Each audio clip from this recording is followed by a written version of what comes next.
जी हाँ दोस्तों, सम्राट के बुलडोजर को नीतीश के 5 पांडवों ने रौंद दिया। नए प्रयोग से बीजेपी में मची हलचल, नीतीश का बदला मन, नो रिटायरमेंट मूड। बताएंगे आपको खबर पूरी बड़े विस्तार से। आप द राजनीति बिहार का विशेष सेगमेंट देख रहे हैं। मैं हूं आपके साथ यासूब रजा।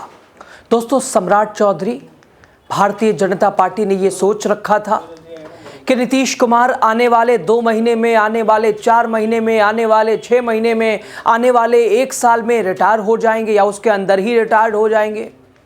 लेकिन वैसा होता दिख नहीं रहा दोस्तों, क्योंकि 5 पांडवों ने नीतीश कुमार को घेर रखा है, अपने हिसार में रखा है। 5 के घेरे में नीतीश कुमार ऐसे हैं, यानी उनकी राजनीति पूरी तरह सुरक्षित है। इन 5 के पास एक से बढ़कर एक नीतीश की सुरक्षा के हथियार हैं। इन 5 के पास अनुभव है, इन 5 के पास ईमानदारी है, इन 5 के पास निष्ठा है। और शायद इसीलिए ये नीतीश के 5 पांडव, जिन्होंने सम्राट के बुलडोजर को रौंद दिया है, नीतीश की राजनीति को नई ऊर्जा दे दी है। दोस्तों, इन 5 पांडवों की ईमानदारी को किसी भी पार्टी के बड़े से बड़े नेता किसी तराजू पे तोल नहीं सकते हैं। बड़े से बड़ा नेता इन 5 पांडवों को, इनके ज़मीर को खरीद नहीं सकता है। दोस्तों, अब दिक्कत यह है कि भाजपा ने जहां अपना सपना दिल में बिठा रखा था, आंखों में ख्वाब, बड़े बड़े अरमान, वो सारी तमन्नाएं, वो सारी हसरतें नीतीश के इस कदम से अधूरी नजर आ रही हैं। दोस्तों, यहां यह समझा जा सकता है कि आने वाले समय में नीतीश क्या करने वाले हैं, क्या है उनका प्लान। और बीजेपी ने जो कुछ भी उम्मीद लगाई थी नीतीश के एक कदम से, कैसे उन सारी उम्मीदों पर पानी फिर गया है। दोस्तों, अमित शाह साहब बिहार आए थे, 2 लोगों को बड़ा आदमी बनाने का वादा किया था। एक वो पिंटू, न जाने पिंटू अब कहाँ है, कौन से दुनिया में बड़े आदमी उन्हें अमित शाह बना। दूसरा नाम था सम्राट चौधरी का, बड़े आदमी बनाने का। खैर, नीतीश कुमार से गृह विभाग लेके जब सम्राट चौधरी को दिया गया उसकी जिम्मेदारी, तो लगा कि हाँ, अमित शाह ने जो कहा था बड़े आदमी बनाने वाली बात, वो सही हो रही है। गृह विभाग उन्हें मिल गया है। लेकिन शाह साहब को और भी बड़ा आदमी बनाना था, मतलब बिहार की मुख्य कुर्सी पर बिठाना था। और ये कैसे, जब नीतीश कुमार एक्टिव है, सक्रिय है, तो ये तो मुमकिन ही नहीं था। लेकिन अब ऐसा लग रहा था, जहां बीजेपी को कि चलो 2 महीने, 4 महीने, 6 महीने में नीतीश कुमार रिटायर्ड हो जाएंगे, बेटे को भले ही ला देंगे, नहीं पड़ता, बड़े आदमी किसी को हम बना देंगे, यानी सम्राट चौधरी को। उधर सम्राट चौधरी ने भी यूपी मॉडल लागू कर दिया बिहार में। साहब दे बुलडोजर पे बुलडोजर, ये घर गिराए, वहां दुकानें गिराई, अतिक्रमण पे अतिक्रमण हटा के अपने आप को योगी आदित्यनाथ और उनकी कार्रवाई जैसा साबित करने की पूरी कोशिश की।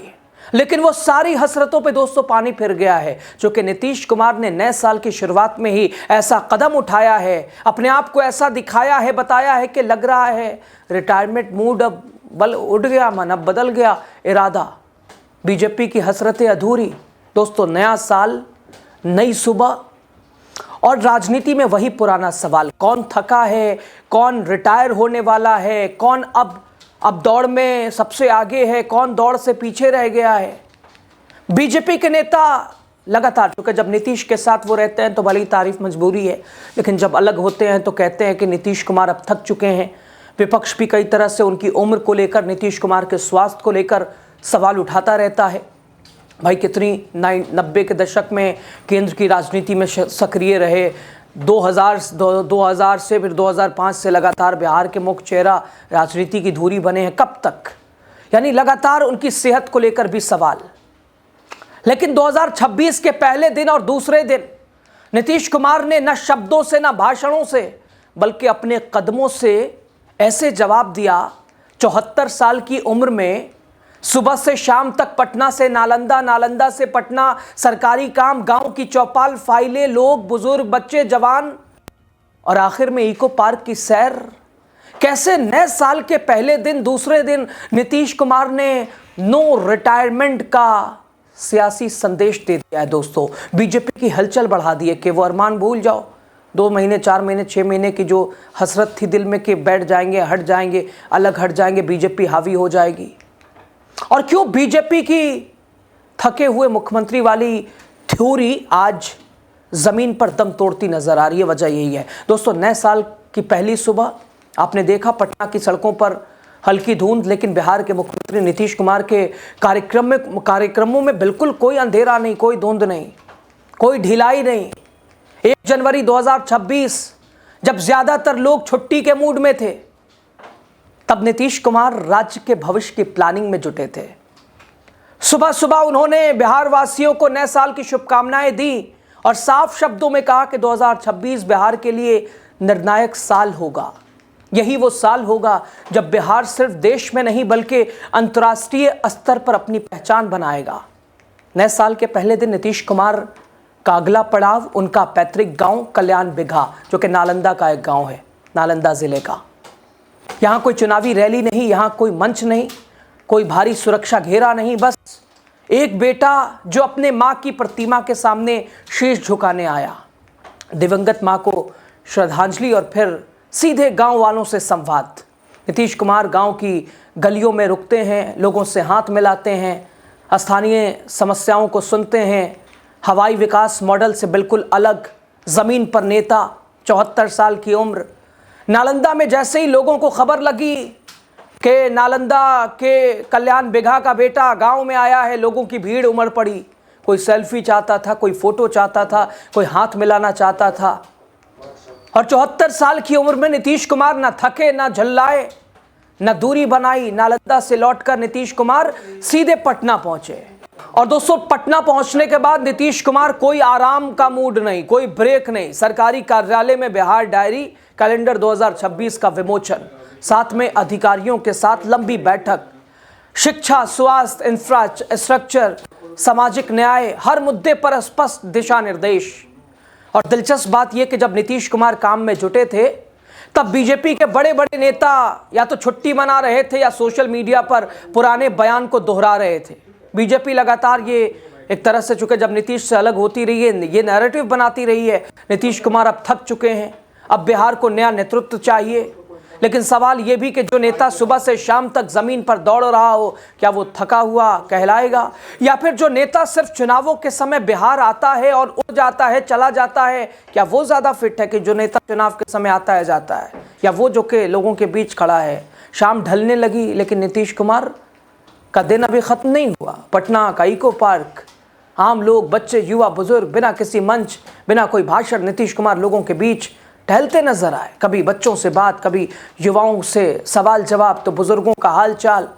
इको पार्क की ये तस्वीर सोशल मीडिया पे वायरल हुई।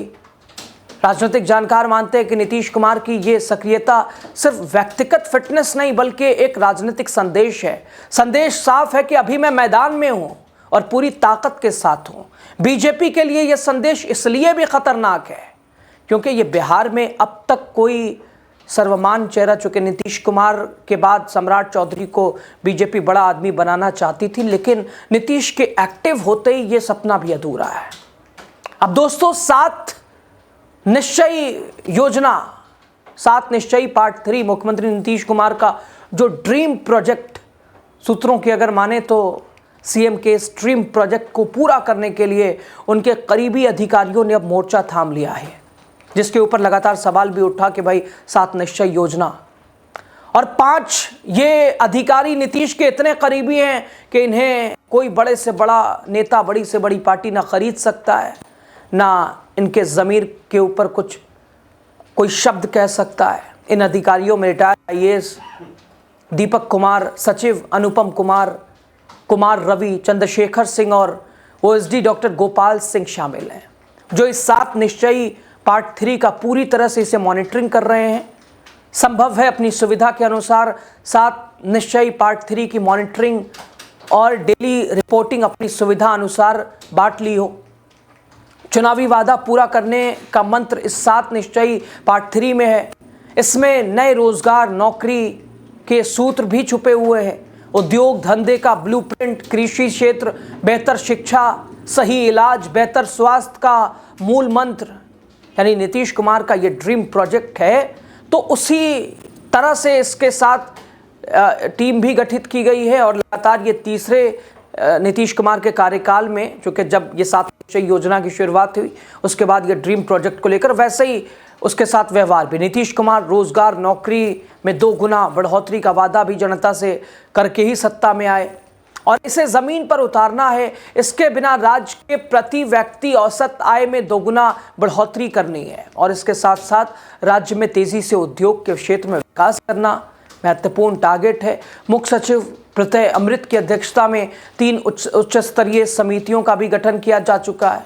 इन समितियों के गठन का मुख्य उद्देश्य बिहार के पूर्वी भारत को नया प्रौद्योगिकी केंद्र यानी टेक हब बनाना, किसानों की आय बढ़ाने का भी वादा नीतीश कुमार ने किया है, नीतीश सरकार ने किया था, और यहाँ भी किसान की आय को दोगुना करना, इसकी भी चिंता है, उसकी भी चिंता है। यानी तो नए साल के पहले दिन नीतीश कुमार ने एक तरह से ना कोई चुनावी भाषण दिया पहले दूसरे दिन, ना किसी पर सीधा हमला, लेकिन अपने हर कदम से ये बात ज़रूर कह दी कि रिटायरमेंट की बात करने वालों ज़रा ज़मीन पर भी आकर देख लो।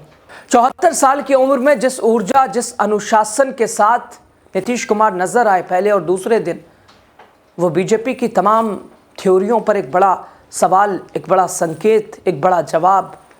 सवाल ये भी नहीं कि नीतीश कुमार कितने साल और राजनीति करेंगे, सवाल ये कि बीजेपी बिहार में उनके सामने कब तक खाली हाथ खड़ी रहेगी, और कब तक उन्हें पीछे ढकेलने की कोशिश करती रहेगी, और कब तक अपने बलबूते नीतीश कुमार बीजेपी पर हावी होते रहेंगे।